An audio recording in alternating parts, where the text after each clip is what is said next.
Invest Africa, proudly brought to you by KPMG.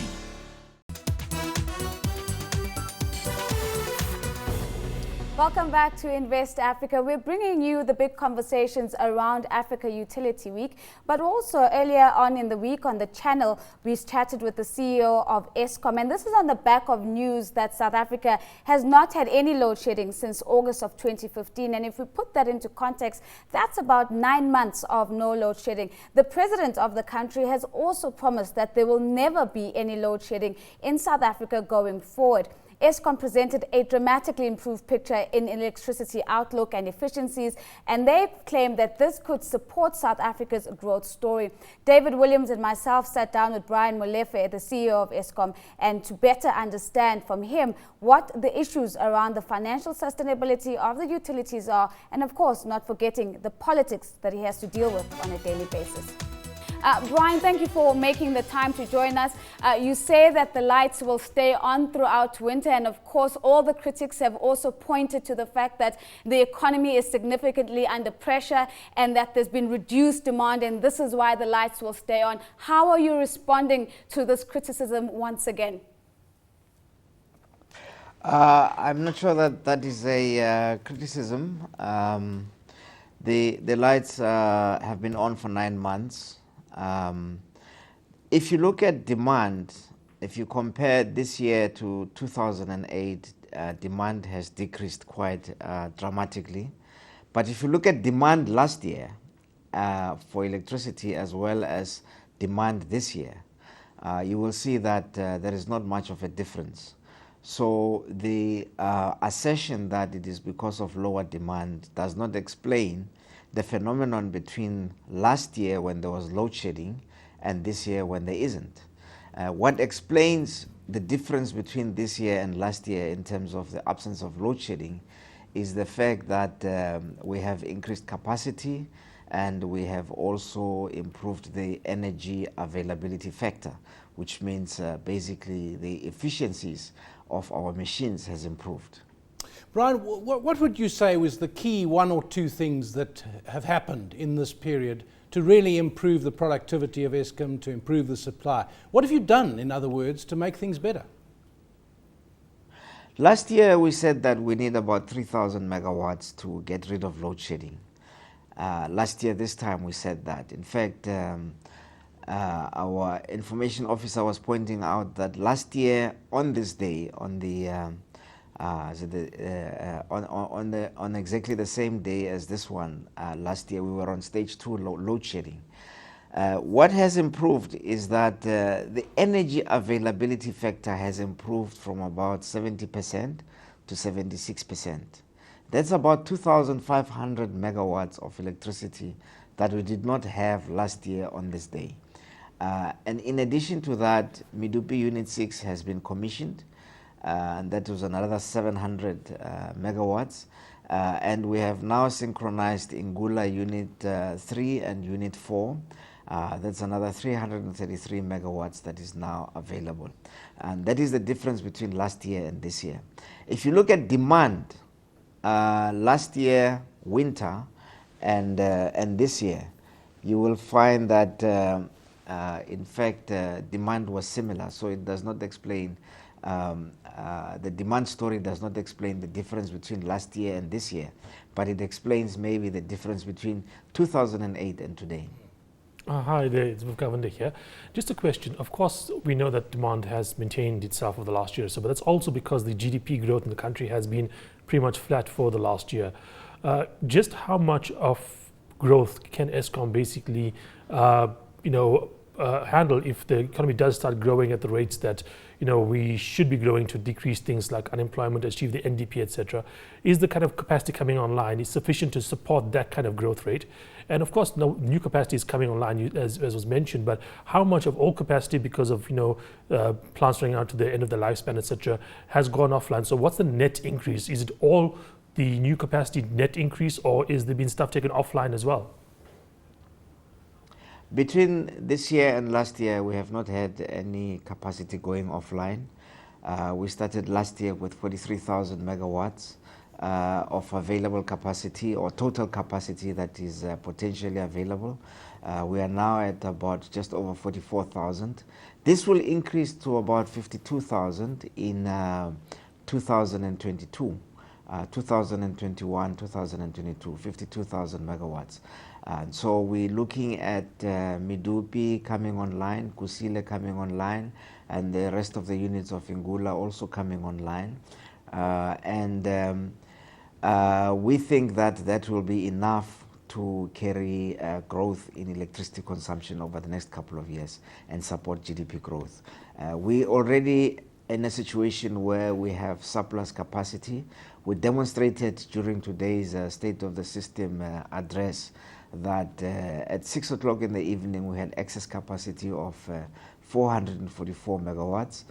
During the day we had excess capacity of 4,000 megawatts, 2,000 of which was sold to our neighboring countries.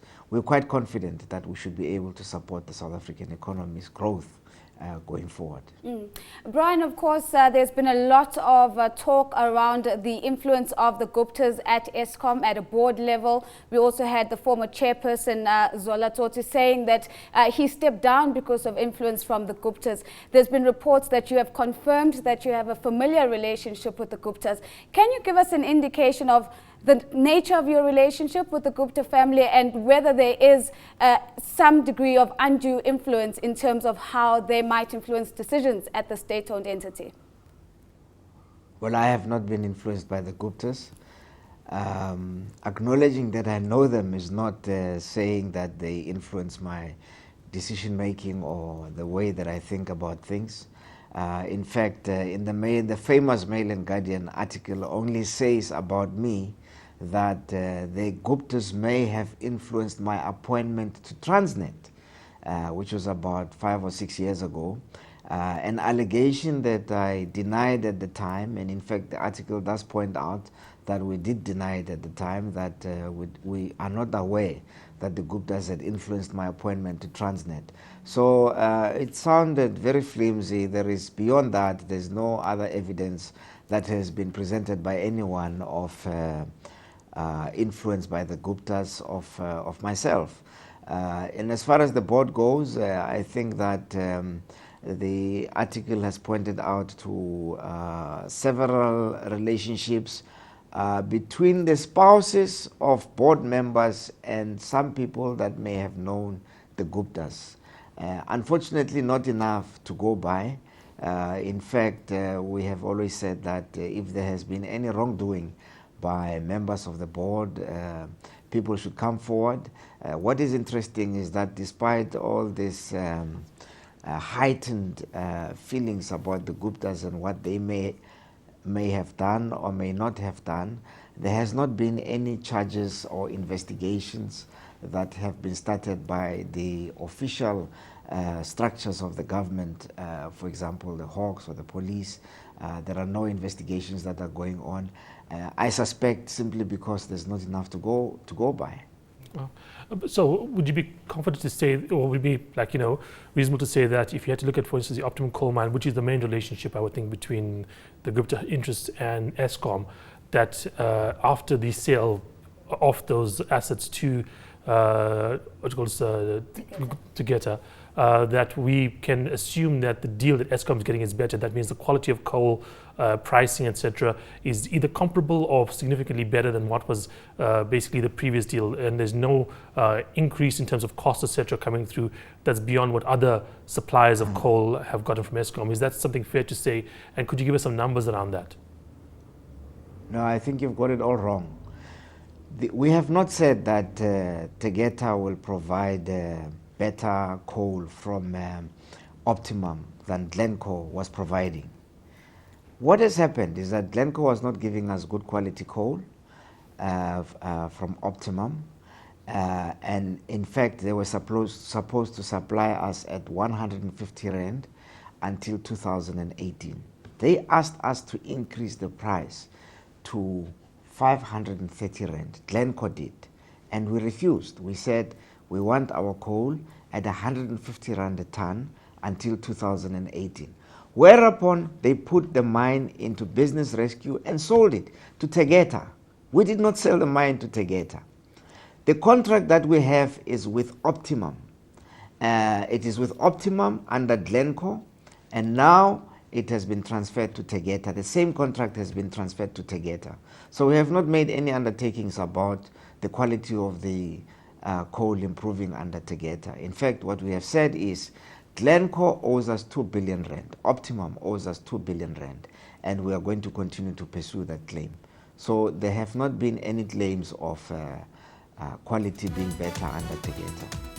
Some interesting insights from Brian Molefe on that interview. We go back now to Ahmed, who's in Cape Town, to get his views on the future outlook for Eskom. Ahmed, we spent quite a bit of time talking about utilities on the African continent, but closer to home, we know that Eskom is in a stable but perhaps still worrisome condition. What do you think Brian Molefe and his team need to focus on to ensure that the promises that they and the president have made around no future load shedding in South Africa can be kept?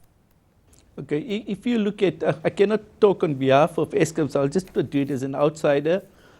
Right now there is management stability, and obviously the biggest priority of the new management team was to get stability and to bring or put into track the Medupi-Kusile construction to be completed. Unit 6 has already come in, and you'll see they are determined, or they have to be determined, to get the other units online as soon as possible. The IPP program is coming on as well, and you can see there is no load shedding for the last 9 months, so they are doing something right. And at the end of the day, there is renewables coming in, and they will try to, they have to ensure that the other units come on stream. And therefore, this will be quite good for South Africa. And at the end of the day, if you look at it, Eskom still requires a cost-reflective tariff. You know, who's going to subsidize it? Because at the end of the day, in order to produce it, you need expenses to be incurred. Yes, we do understand there's aging fleet, but at the end of the day, any other corporate company goes up, they will sell it at what a fair price is. Why should Eskom be penalized to say you've got to continue subsidizing the customers?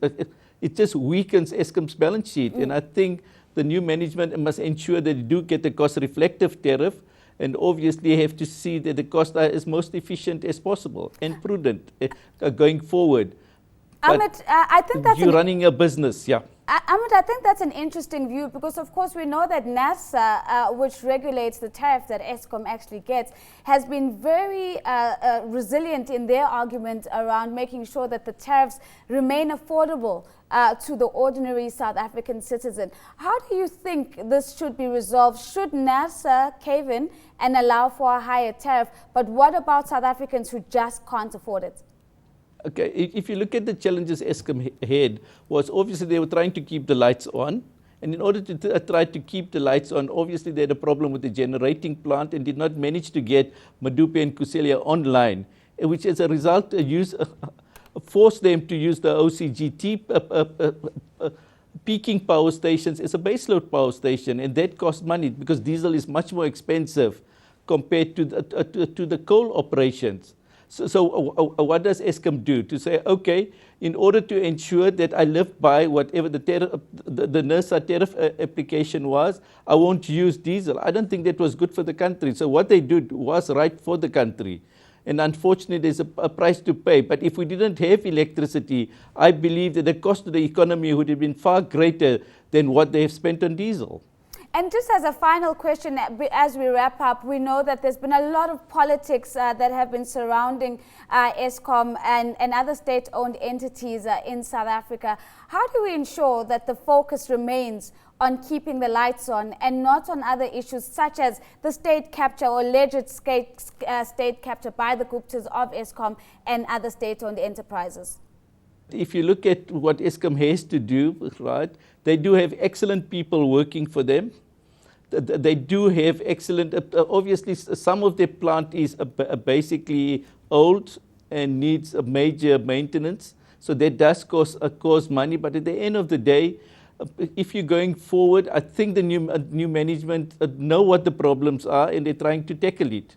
And one way to see that there's going to be no load shedding. So been there for some time and they've proven there's no load shedding. So they are doing some things right. But going forward, obviously, they have to bring in the Medupi and Kusile as soon as possible. And in order to bring that on stream, you also need money. And if you're not getting a cost-reflective tariff, where are you going to get the cash? Because at the end of the day, by building the project, you are incurring interest as well in the process. And Eskom right now is paying some of those loans on the new build program, even though they're not generating adequate returns. Well, a very big or thank adequate you. cash flow to fund it. Thank you so much. Ahmed Jaffer, he is, of course, the chairman of Southern Africa in KPMG and one of the voices that attended Africa Utility Week, bringing us his views on the big conversations and, of course, some insights around the future outlook for Eskom. And that's where we leave it for today for Invest Africa. Thank you so much for making the time to join us. Remember that if you want to comment on the show or give us some ideas of what you'd like to see next, follow us on Twitter at CNBC Africa or at The Real Nosy. And don't forget the hashtag is Invest Africa. Until next time, it's goodbye.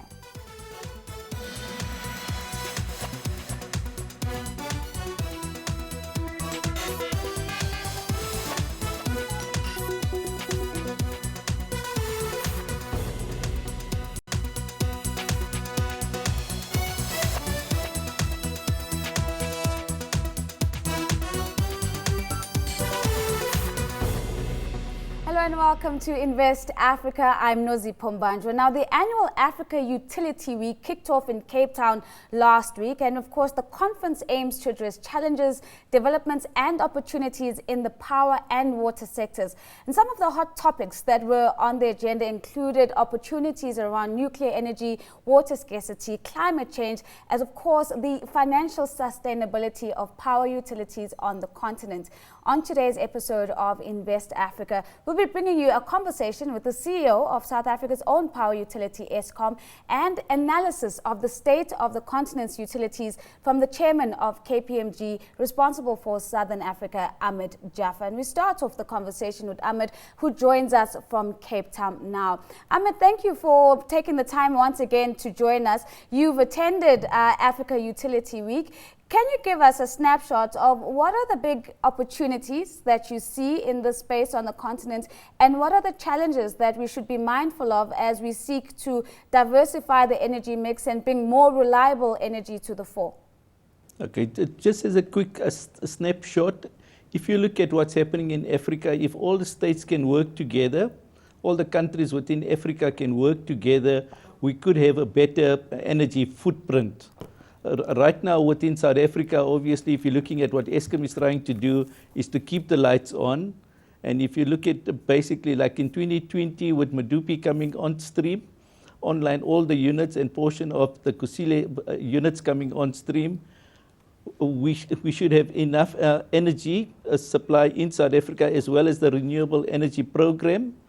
That so far 92 projects have been awarded, but if you go forward, by that time we should have enough energy. Right now, Eskom has announced there is no load shedding and they don't see any view of it. But if we could just work together, because if you look at, there is the Inga project, if Eskom wants to get power to come to South Africa, they have to still put up a transmission grid all the way from Inga all the way to South Africa. And in order to do that, they have to go through, Zimbabwe, Zambia and Botswana before you could get power.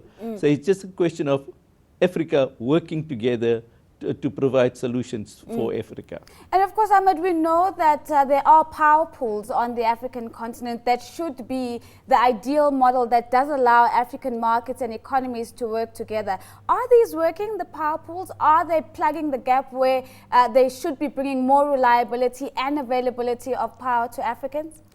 At the end of the day, if you look at, I think the South African power pool works quite nicely, but the biggest supplier being Eskom, with the load shedding problems and problems with the plant as such, and not bringing the new plant online, as planned, it has created problems. There is a West African power pool as well, and I think Nigeria is doing its best there. And on the East African side, it is working. But if we all can work together, it will make things better for the whole of Africa, and we can supply more people with electricity, because right now within the sub-Saharan Africa, there's so many people, about 600 million without electricity. And going into Africa, you can see what the problems we're facing. But we just need more investments. We do have the USAID investment coming in. I think it's around about $43 million. So things are happening. Things are being constructed. And I think we just got to be a bit patient. Ahmed, I'm going to come to the investment question a little bit later around how we increase investment. But let's maybe just come back to the trade-offs that have to be made as we're looking for cleaner sources of energy. Africa has been in the past heavily reliant on coal power for base load. How are we doing in terms of transitioning to cleaner sources of energy on the continent? If you look at, we have a rich supply of renewables. You know, we have the wind, we have the solar, and we have hydros within Africa. And if we could just harness that and build those projects, we should be fine. Because with the renewables, it will be clean energy. And if you look at what's happening worldwide, where you'll see that most of the companies, the bigger utilities, are closing down their fossil fuel side and going predominantly on the renewable side.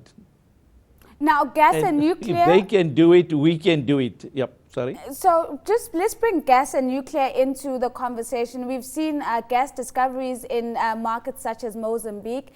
And of course, nuclear has always been a very top or hot topic that's been raging on here in South Africa. Where are we in terms of integrating these into the broader energy mix?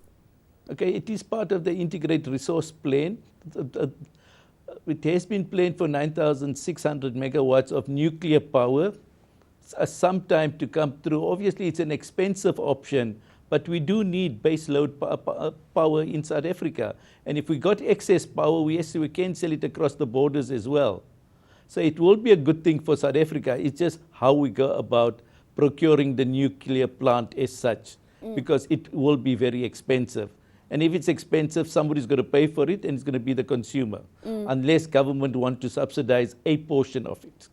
And financial sustainability is always going to be a big part of this conversation, Ahmed. I mean, if we talk about Eskom, we've seen them applying for tariffs, not getting the rate that they want. We've seen them going to the debt markets to raise capital. But broadly on the continent, would we say that our power utilities are at risk when it comes to their financial sustainability? Look, at your biggest challenge is, as long as the tariffs are not cost reflective, that will put a strain on the utility. But if government can guarantee the loans as well as repayment of interest as well as the loan repayments, and eventually try to achieve a cost reflectivity over a number of years, the bankers should be comfortable as such. Obviously, if we do get a downgrade or we become into junk status, that would just increase our cost of capital. And that wouldn't be a good thing for the utilities, because somebody has to carry that cost. And right now it looks like the government will have to carry that cost. So if the government is carrying mostly the cost to run these utilities, where does this leave the debate on privatization? Look, at the end of the day, the government can only do so much. They only have so much cash. And if they don't have cash, you know what I mean, your long-term projections or your long-term plans to build or increase your megawatt capacity in the country. So if government can only spend 5,000 megawatts, but the country needs 20,000, see, it does impact on the country, because the government doesn't have cash to provide to build the additional infrastructure. So it does impact on the country as well as on the population. So that's the challenge that government's got. They can come to a point, but they can't go all the way. Therefore, the private sector investment is very important. And if you look at our renewable energy program, see how successful it is. The funders are getting basically a good internal rate of return, and therefore they're investing so much.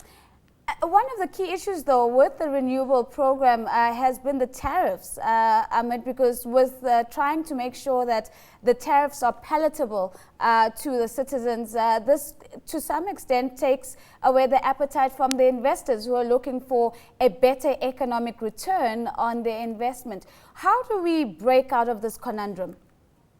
If you look at, like, internationally, the price of renewables is around about 3 cents per US cents.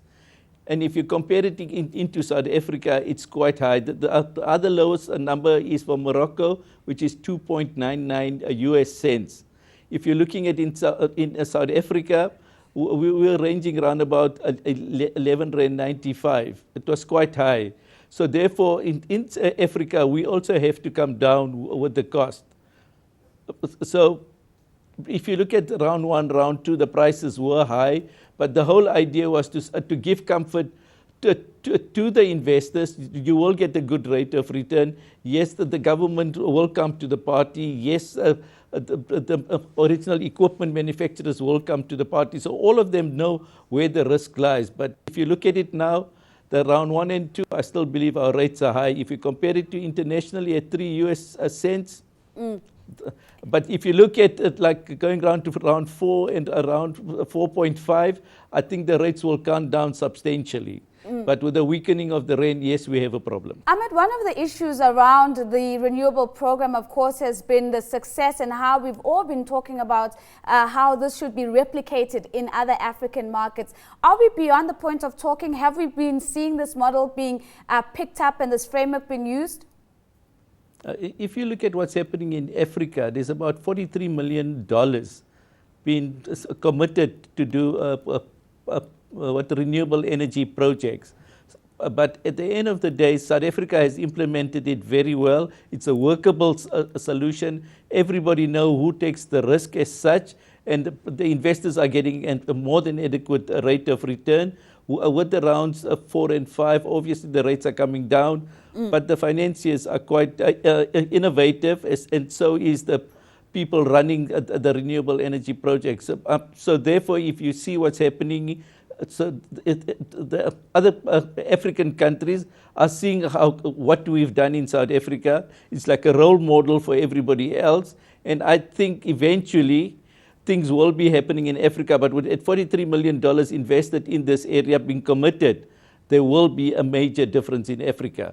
And if you look at Africa Utility Week, there's always a CEO forum where all the utility CEOs talk to one another and share their common concerns. So wherever you are, you have the same problems. Yeah. And I think by talking together, the CEOs in Africa, the utility CEOs, they will be able to make a difference. Right. Well, on that note of making a difference and working together, let's take a short break. When we come back, we're bringing you the interview with the CEO of Eskom in South Africa, Brian Molefe, and also we get Ahmed's views on the future of Eskom from an analysis point of view. We'll see you in 2 minutes.